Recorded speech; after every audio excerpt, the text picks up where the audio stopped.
Ons begin vanoggend met 'n nuwe reeks. God is liefde. Vanoggend wil ons die vraag vra: is God werklik liefde?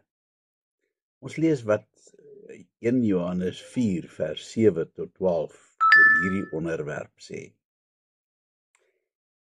Daar is niks soos ware liefde. Daar's niks so skoon, so rein. Onthou jy nog die liedjie van die gewilde groep 2? Hulle het getoer met meisies se harte. Salomo besing die liefde in sy pragtige boek Hooglied, so mooi en eksplisiet dat daar eintlik 'n ouderdomsbeperking op geplaas behoort te word. Oor hierdie boek is daar al baie gedebatteer en daar's verskeie menings daaroor. Dit is egter iets vir 'n heel ander dag. Die vraag wat ons egter vanoggend wil vra is: wat is ware liefde? Ek onthou die pragtige fluweel kanselkleed in die kerk van my kleintyd, wat daar in die mooiste suurskrif geborduur was: God is liefde. Vir my het dit nie mooi sin gemaak nie, want ons kinders is gedurig gedreig met God se straf. Ek het God beleef as iemand wat daar baie ver is en verskriklik hoog bo ons nietige aardse wesens verhewe. En hy staan gereed om te straf vir die geringste stout wees. Kerk was ook 'n straf, en daarom het ek in die tyd toe ek my diensplig in die weermag gedoen het, bitterselde by 'n kerk uitgekom. Ek het myself altyd op 'n manier daar uitgewurm. Die vraag is dan ook al dikwels gevra of daai woorde wat jy so dikwels op 'n kanselkleed gesien het, dat God liefde is, waarlik sin maak. Is dit ooit relevant? Is God werklik liefde? Of is hy dalk maar net die onverbiddelike heerser van die heelal wat absoluut geen sonde duld nie? Snaaks genoeg het ek in my jong dae nooit getwyfel oor die God se bestaan nie. Hy was vir my 'n werklikheid. So was Jesus en die Heilige Gees ook vir my 'n werklikheid, alhoewel ek vermoed het dat die Heilige Gees eintlik slegs aan die apostolies behoort het en dat ons in die NG Kerk eintlik net kennis geneem het van sy bestaan. Die 60er jare met sy hippies wat liefde en veral vrye liefde gepropageer het my persepsie van liefde natuurlik totaal omgekrap. Aan die een kant was daar God se onverbiddelike, streng liefde en aan die ander kant die hippies se make love, not war liefde, wat gesê het dat almal vir almal moet lief wees. Eers baie later het die waarheid van liefde my getref en vir my begin sin maak. Dit was nie genoeg dat ek maar net geweet het van liefde nie. Dit was nie genoeg dat ek slegs geweet het van God se bestaan nie. Daar was een verskriklike groot skakel wat ontbreek het: 'n intieme, persoonlike verhouding met God. Eers was daar die ontmoeting met Jesus, die dag toe die Heilige Gees my die wedergeboorte geskenk het. En toe skielik begin ek besef wat liefde waarlik is.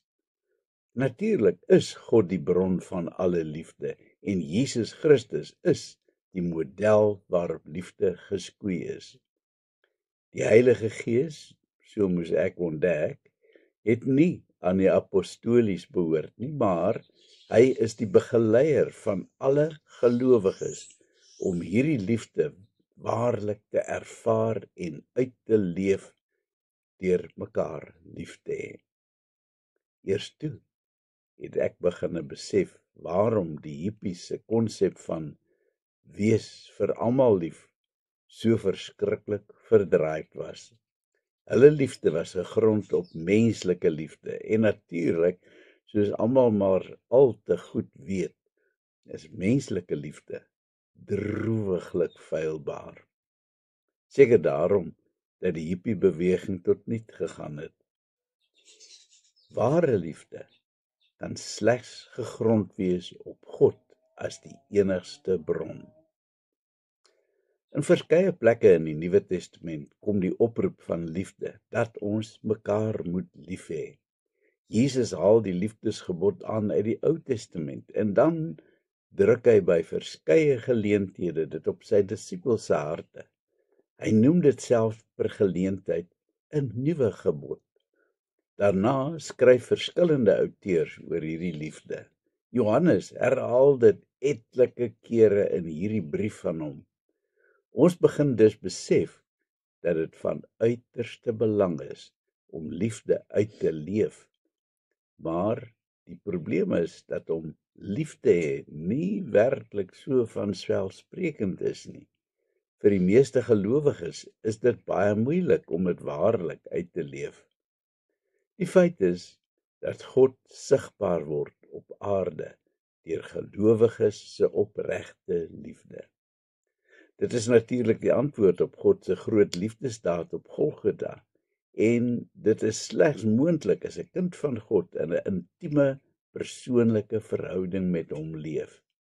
As liefde nie uitgeleef word nie, is die bron oorsaak dat daardie intieme verhouding vertroebel of glad nie bestaan nie. Liefde is nie maar net 'n teoretiese iets waarvan jy praat en dit besin nie. Nee, dis 'n praktiese handeling. Dis 'n werkwoord.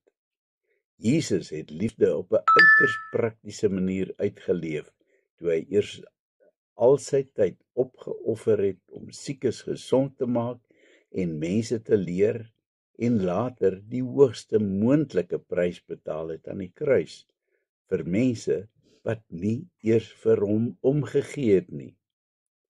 Daardeur het hy die voorbeeld gestel vir ons liefde, wat net so prakties uitgeleef moet word. Liefde beteken dat dit jou iets gaan kos. Moontlik kan dit jou soms jou kosbare tyd, jou geld, dalk ongemak, opoffering of baie harde werk, en in uiterste gevalle selfs jou lewe kos. Dit bring egter ook vreugde, genoegdoening en uit die uitwerking sien. God doen liefde, en daarom moet ons as gelowiges ook liefde doen en dit nie maar net besin nie. Ons moet egter te alle tye onthou dat daar slegs een enkele rede is waarom ons liefde doen, en dit is uit dankbaarheid vir die groot liefde wat God aan ons bewys het. En dan ook omdat ons kan weet, God is liefde. Kom ons bid. Here, kweek asseblief in my 'n ware liefde wat prakties sal doen. Amen.